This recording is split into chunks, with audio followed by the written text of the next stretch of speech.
Hey guys, Sarah Weber here. I am going to show you tonight how to make one of my favorite all-time classic desserts. It's not really reinventing the wheel. It's something a lot of people will probably get a little sentimental about because we've grown up with it, but it's one of my favorite recipes. It's super easy, go-to. People love it of all ages, you know, you're from grandparents to little kids. So I'm going to show you first here the little setup I have. So first of all, I have about a stick of melted butter that I have ready over the stove. And that's going to make the magic bar crust. So I'm going to pour that stick in here, all that good melted butter. And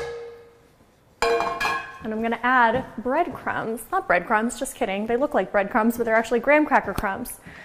This is about a cup and a half of, I bought pre-crumbled graham cracker crumbs, but I've actually been to the store before when they're out, and in a pinch, I've bought graham crackers themselves and smashed them through a bag, and that's kind of a fun activity in and of itself.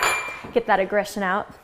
So what I'm going to do is the melted butter and the graham cracker crumbs, I'm just going to basically stir them up until they make this amazing buttery, crumbly deliciousness that'll be the base for our cookies. So I'm just going to get some cooking spray, oil up my 9x13 pan. You can use a pan, metal or glass. I think the presentation looks a little bit better. I have my oven preset at 350, pretty standard. So now that I have this crumble, the melted butter, the graham cracker, I'm going to pour it in the base of my lovely prepared glass pan here.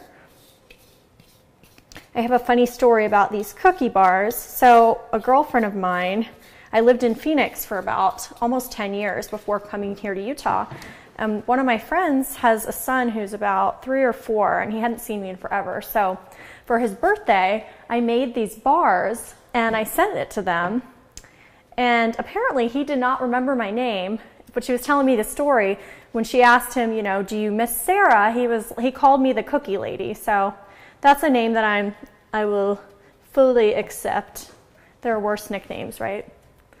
So as you can see, basically this is just makes a really nice base for all the good stuff that we're going to top on top here. Kind of even it out. And the nice thing is, if you have kids, not only is it a crowd pleaser, but it's easy enough that you can have help. So they can get in here and help spread this. But one thing I don't recommend with kids is the sweetened condensed milk that is going to go on top of this. When you open it, it can be really sharp. I've actually hurt my finger on it before. So maybe keep them from helping with that. So again, that was about a cup and a half of graham cracker crumbs, a stick of melted butter, and then super easy, just one of these cans of sweetened condensed milk.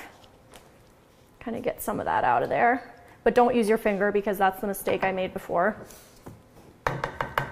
And that didn't feel good. So, and you know what? It's not the prettiest dessert in the world, but it's by far one of the yummiest. So we aren't getting awards for prettiness here. So here are the toppings, and these are pretty classic.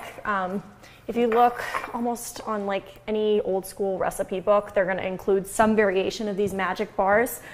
But I'd say pretty classic toppings are shredded coconut, bittersweet chocolate chips, and the nuts. A lot of people either are allergic or not fans of nuts, I found, so these are kind of the easiest thing to leave out, but you can totally mess with it, do different variations. I actually have skipped the nuts before. I've added Reese's Pieces, Heath Bar Crunch. You can kind of get pretty creative with this. So the recipe that I had used, and again, I've made this so many times over the years that I pretty much don't even look at the measurements anymore. I more eyeball it. But for someone starting out, you want it to stay easy. I'd recommend about a cup and a half of these chocolate chips. But, you know, you could use the whole bag and go crazy if you want. So I have chocolate chips. I'm doing the shredded coconut next. Another thing I love about this is if you buy these big bags of shredded coconut or nuts, you can throw it in the freezer and they'll last for a while.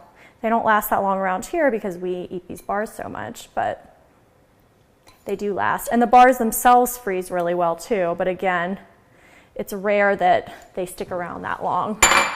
Okay, so in this batch, we're gonna do nuts. We're gonna go nuts with nuts. So I'm just gonna just loosely put them all over the place here. Boom. And this is a step that I used to always forget, but it actually makes a big difference. Press down the bars with a fork. Just kind of push everything together, and for some reason, I don't know how it's to do with the chemistry of it or something, but it ends up cooking a lot more even. Kind of gives it more of that bar consistency. I mean, honestly, if you forgot this step, they're still gonna taste amazing, but okay. So we have this, our amazing cookie bars. I'm gonna pop this in the oven. Again, you can kind of eyeball it, but probably for around 25 minutes. When they come out, they're gonna be ooey gooey, amazing, and we'll show you the results. I'm Sarah Weber, and I'm showing you my famous magic cookie bars.